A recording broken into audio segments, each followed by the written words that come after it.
పిండజ ప్రవరారూఢ చండ కోపాస్త్రకైర్యుత ప్రసాదం తనుతే మహ్యం చంద్రఘంటేతి విశ్రుత.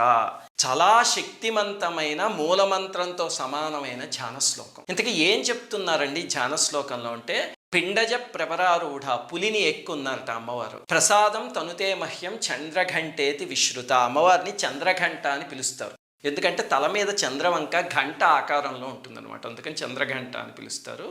ఆ తల్లి నన్ను అనుగ్రహించుగాక అని ధ్యాన శ్లోకం. ఆ తల్లికి మీరు చూస్తే కనుక 10 భుజాలు ఉంటాయి, ఇదిగో ఇక్కడ చూపిస్తున్నట్టు. అందులో 5 భుజాల్లో ధనస్సు, బాణం, ఖడ్గం, గద, త్రిశూలం అలాంటి ఆయుధాలు ఉంటాయి. ఇంకొక 3 ఏమో కమండలం, అక్షమాల, కమలం ఉంటాయి. ఆ తర్వాత ఇంకొక 2 భుజాల్లో అభయహస్తం, వరదహస్తం చూపిస్తుంది. అది ఆ తల్లి స్వరూపాన్ని అనమాట. మీరు ధ్యానించేటప్పుడు ఇలా ధ్యానించాలి. ఈ బొమ్మలో ఒక చిత్రమైన విషయం ఉంది. నాకు ఈ బొమ్మ చూడగానే ఎప్పుడు